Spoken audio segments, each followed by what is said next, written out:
What is going down? I am here with my amazing client who has been lighting up the Wins channel as of late inside our community. I'm not going to do you any injustice by trying to do your intro for you, Jonny. So I'm going to pass over to you with a question, if I may. One, how are you? Two, just as importantly, what do you sell and who do you sell it to? Thanks for having me, man. Number one, I am sweaty. That's how I'm feeling. I am sweaty. And number two, I am predominantly a mindset coach, and I work mainly with men, although I've just started working with women as well. And I'm predominantly working with early founders, businesses, exec leaders, anyone who goes, this is all getting a bit too much, or I don't know what to do next, and they're kind of getting in their own way. So that's officially what I do. Amazing. Thanks for clarifying. I can concur on the sweatiness, just from my side, not from yours. Obviously, we're both rosy cheeks, man. Yeah. The title of this, obviously, I went round and asked if anyone would like to go live with me and what sort of problem or blocker might they want to discuss. The title of this is obviously the positioning problem, or the one positioning problem that no one ever talks about. And I have an approach in mind. Can you remember exactly what you put as, the subject matter, or do you want me to repeat it back to you? Yeah, repeat, dude. I'll forget absolutely everything. So repeat everything. Like a brain. Yeah, it's not a good day. I'm at 31 degrees. I don't know if that's in the room or outside, but that's what Alexa says. So yeah, in order to solve the memory issue, mate, you put that you would love to solve the problem of making your positioning as strong as possible in a very busy market. So obviously we've got mindset coaching. I know there's more to it than that. But I guess you're taking a zoomed out approach for simplification for listeners and viewers. I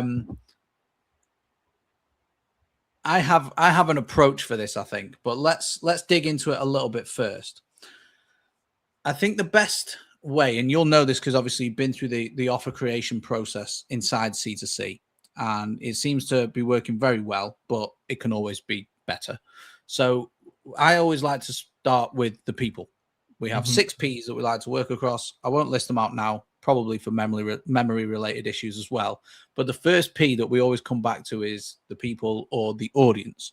So do me a favor, if you may, my friend, and just describe your absolute best fit client. What are they typically struggling with just before or kind of during the phase of finding you and starting to wonder if you're going to be able to help them?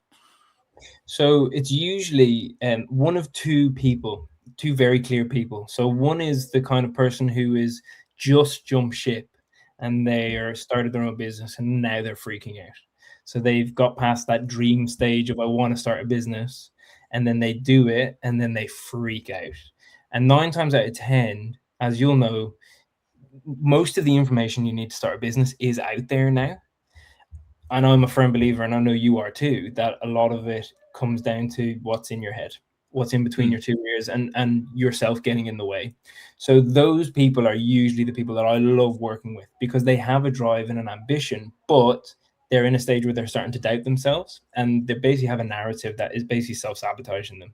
And it's amazing the wins people get within just 2 or 3 sessions of just going, oh, actually, I can champion myself. I don't need Jonny all the time, although I'm there to do that and help you have tools and cognitive tools and body tools and somatic tools, unconscious tools, everything that can help you go, what about me is getting in the way? So those people, definitely. And then also the guy who's kind of like done it all, is kind of like hit every success mark that the world says you should have. And for whatever reason, it's just like, is this it?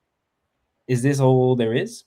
And so working with those guys in terms of going, well, what is success? What is achievement? What do you want life to look like now? So you can understand why I've chosen this topic to speak to you just off the basis of that alone. So, but those two clientele are kind of the majority of the people I'm helping now.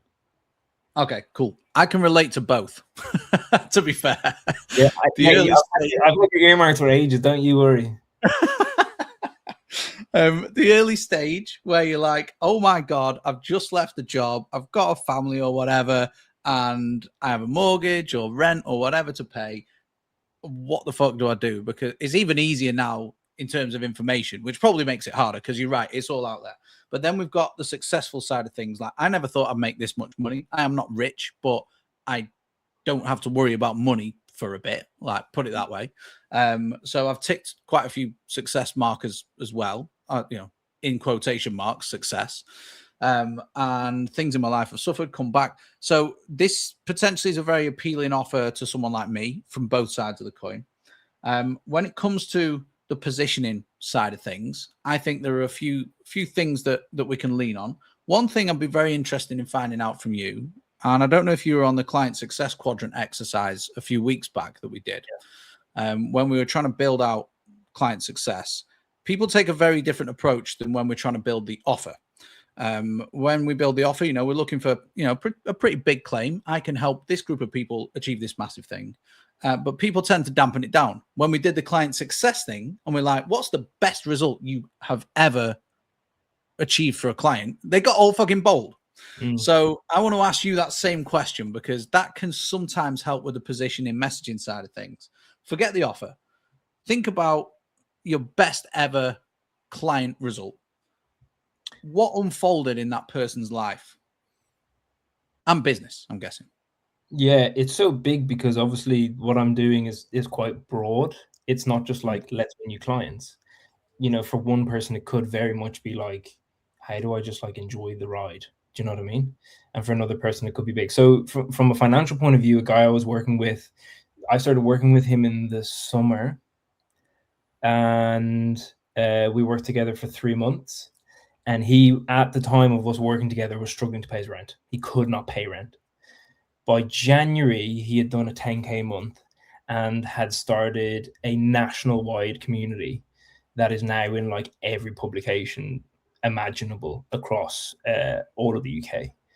On top of that, he really wanted to be a speaker, and that's part of my background, is being on stages and speaking. And so I was helping him a little bit with that as well, but that was just like a side mission. And now he's been speaking for companies like Deloitte and Reddit. He's speaking like huge companies. So from a business point of view, he's awesome. It's great to see him doing really well. And then from the other side of things, you see guys who are just like, I want to do this thing. And it's all talk. You can just cut through the crap pretty quickly and realize, you don't believe in yourself at all. And those guys kind of believe in themselves, and at the end of our time together might only get to like step one in terms of what business is, of like signing 1 or 2 clients, or just going, I've got an idea of what I want to do. That for me gives me as much joy as well. But monetary, that first client for sure. Cool. Okay. Massive. Like, really big. Speaking on big stages, big brands, big money. Also a good success story as well. So I think that's one thing that we can really start to try and embody when it comes down to standing out. There's also something else, which I think is really, really important. And I'll give a bit more context as to why in a sec. But what would you say? What do you do or say or believe that no one else in your space does? I don't offer you just like tools. I offer you a bit of a blueprint, a roadmap, and a complete life audit, because 99.9% of the clients I work with are in complete and utter denial. And so my first 4 to 5 sessions of my program really just peel away all the BS, peel away all the excuses that you make, and begin to understand what on earth is underneath all of your thinking, your feelings, your behavior. And once you understand that, you can be way more productive. Okay. And what do you think you've pigeonholed yourself a bit in here. I want anyone watching or listening to be very clear that you are much more than a mindset coach, which hopefully we'll have time to get to. But as I say, I think you've oversimplified for the users, which is great, and it's perfect in this instance. What do a lot of mindset coaches do? What practices do you think that they undertake, which you are like night and day away from? What do you disagree with, or what are some tactics or strategies that they deploy that you think are outdated or old or just wrong? Yeah, I think there's some things. I think I've never believed in the manifestation thing at all. You can have a vision, but you got to freaking work for it. I think habits are all very well and good, but if you're chasing a habit, what's the point in getting to where you want to get to? I think, and this is something most men absolutely hate, and I drill them on it, is what on earth are you feeling right now? Because that's the stuff that we often try and avoid. And you know, you hear loads of guys in their 40s and 50s going, I'm burnt out, and really sitting with that and facing that and seeing what the uncomfortable thing is, because usually on the other side of it is your win. But the reality is 9 times out of 10, most people's psyche, if they're not achieving what they want to achieve, boils down to 2 core beliefs. One is either I'm not good enough, or one is I'm a failure. And those things can continue to come up if you get a no, or you get a rejection, or you feel like you're not hitting your targets, or the goal that you set in Q1 isn't even being hit in Q3, all of those things. So a lot of the kind of woo-woo, just breathe, just exercise, it's like surface level stuff. And so for me, I've got a whole background in psychology. I got a master's degree in that. And so I've been working with a lot of the subconscious as well as the day-to-day. But the reality is most people just need a good kick up the bum as well. I agree with that wholeheartedly, mate. We're getting to the point now, I think, where you've got some stuff that you could already take out of this in terms of how you position yourself. And positioning, you know, we know it's not just your headline on LinkedIn. It's that consistent hammering. You said the word drill. You have to drill your message in the content. And I think we just need creative ways of saying the same 3 to 5 things again and again. And I think we've got some here, right? Mm-hmm. We've definitely got like the anti-woo-woo, the anti-manifestation thing. We've got the feeling that people aren't good enough or they're a failure. We've got the sitting in discomfort. We've got discrediting habits to the point that we can make them like achievable from a different standpoint. One thing, sorry to jump in, is one thing I'm a specialist in as well as working with addiction. And I see this loads with people procrastinating. So they're either addicted to their phone or they're addicted to something else. You know, that might not be PG to say on LinkedIn, to be perfectly honest. Or it might even be substance. And so that's something I've had a huge amount of experience in, that most mindset coaches haven't a clue. They haven't a clue how deep that goes. They haven't a clue how much that's affecting people's businesses and lives and relationships. And so if a client needs that, that's what stands me out above anyone else. And then that might be the nail on the head, dude, in terms of your business or your offer style positioning. Everyone's an addict in some form, so I believe. Sure. They're addicted to something. I'm not going to pretend to know what it was you bleeped out, but everyone's an addict to something, right? Fill in the blanks, man. His blanks is a key word, right? Anyway, so we'll park that one for a second, because we've almost got, when it comes to positioning, I believe, just like you've mentioned earlier, we have 2 sides of the coin. So you might actually have 4 sides of the coin when it comes to looking at your 2 different sort of style of audience.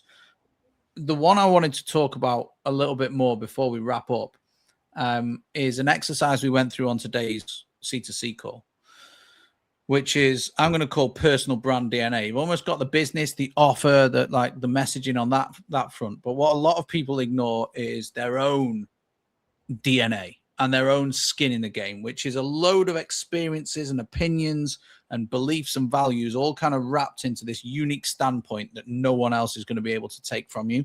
And I think we can bring some of that to the forefront in our marketing. So to give you an idea, and obviously you can go back and check it out, it's one of the cornerstone exercises inside C2C now. I've put that much effort into it and narrowing it down and hopefully making it nice and easy for people to deploy. It's made up of 5 strands, if you like, this personal brand DNA. So the first is the story. And I liken it to a movie. All right. Every movie has to have a plot, a journey that people go on. And for you, that could be where you came from or the transformation that you undertook. And again, people are going to buy into that. So rock bottom moments, massive successes, moments that you backed yourself, when potentially no one else did, or when times were really hard, really bad things that have happened to you. We need to bring that shit out, because just like myself, you're building this through a personal brand. You're not building a company brand just yet. Then we've got the character, which kind of filters in or overlaps, I should say, with the story side of things. So the things that you fundamentally believe to be true, and the opinions that you hold as well. So if we think about that from a controversial standpoint potentially, or just your general outlook on certain things in the world, then we've got like the skills and talents and flaws and quirks and different personality traits. Being brutally honest, we bring them to the forefront as well. I did this exercise alongside everyone in C2C today. And I'm like an ambivert. I'm quite blunt. I'm quite optimistic. And they're angles that I always want to try and bring into my content. Sometimes I'll forget.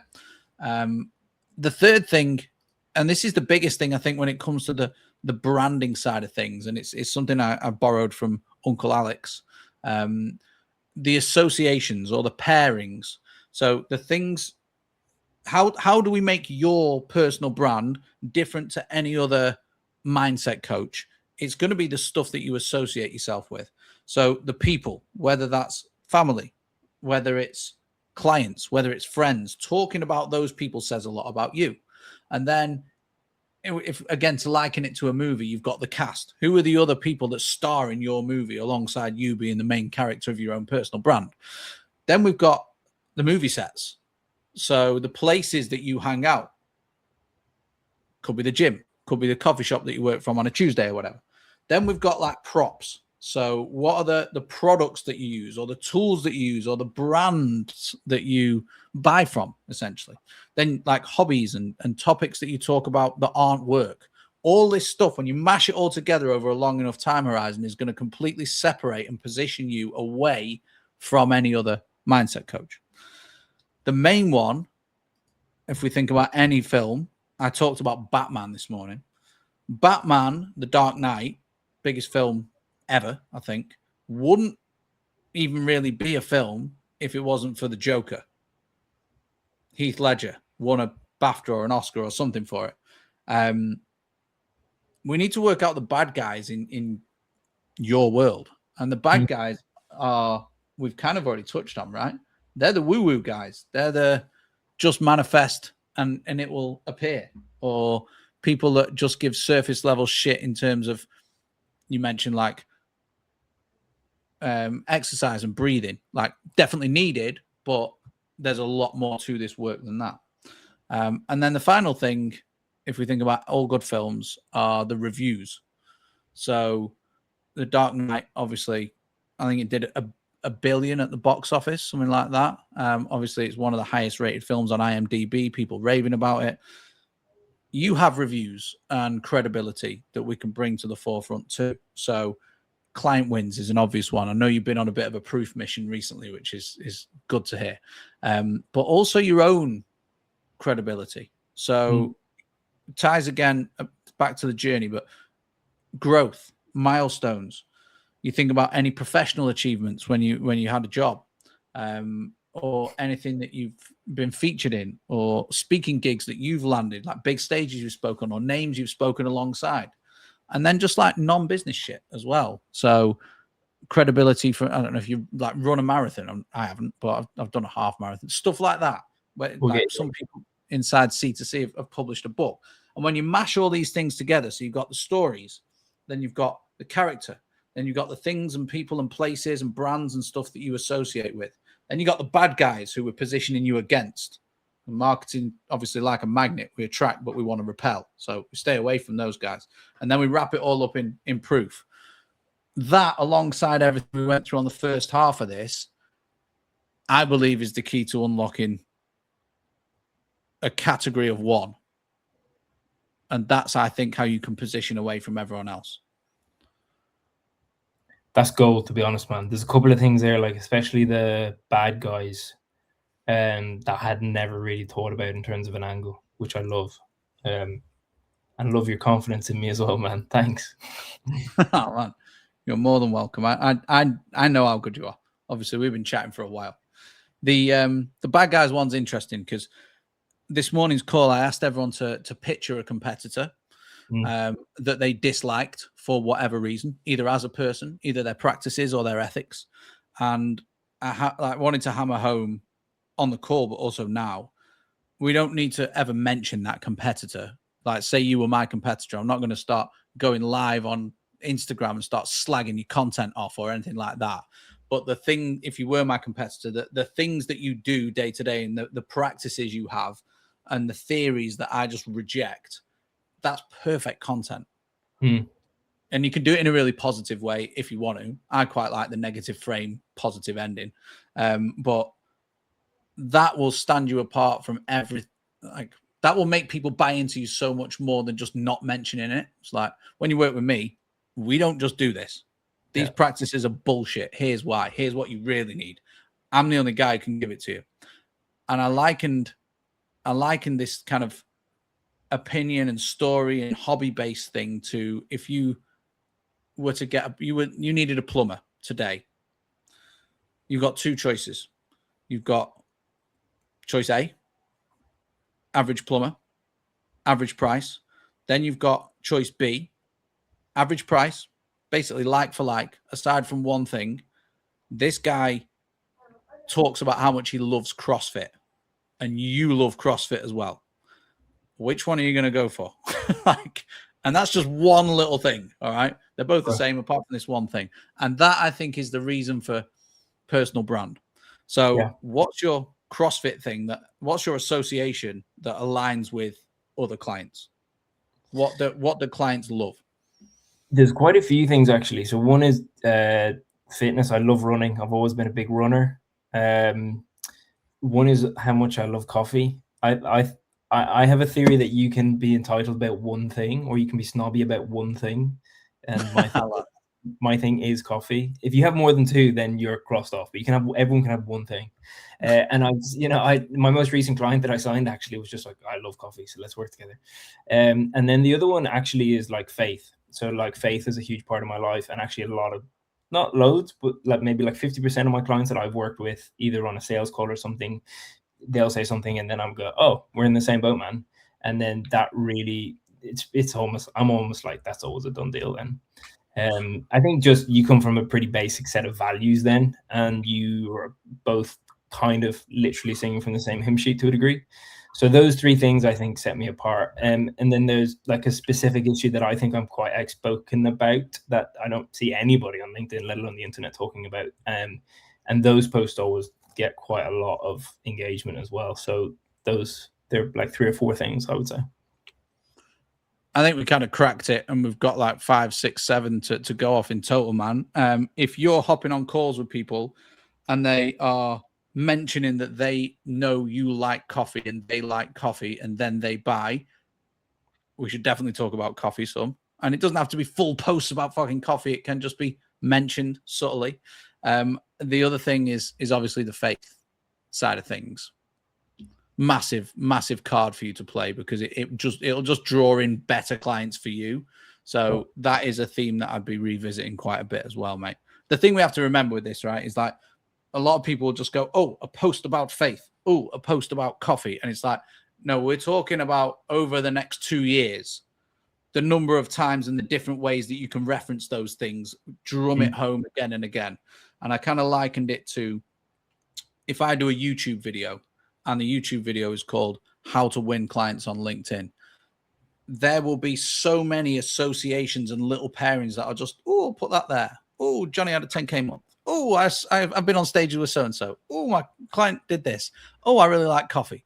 Oh, when I was at church on Sunday. Oh, whatever it is, all these associations, we don't have to make singular things out of them, although we can and we should. We can also just hammer that message in little chunks repeatedly across a long time horizon.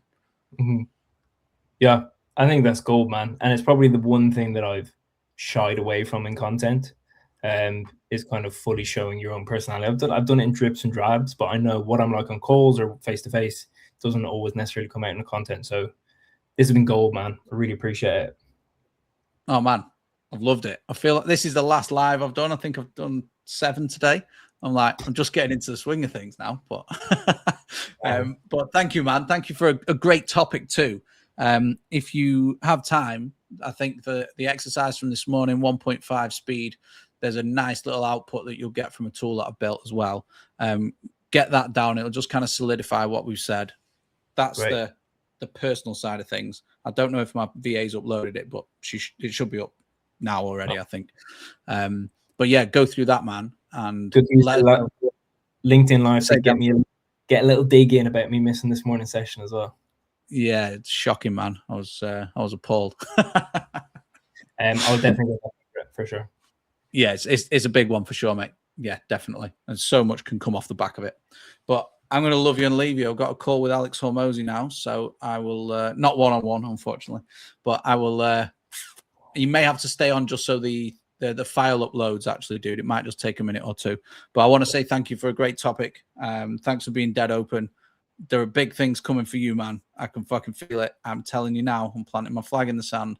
It's just a question of getting this and doing it repeatedly. So thanks again. Thanks, dude. That awkward moment where you got to find the end button. There we go. We both just sat in silence.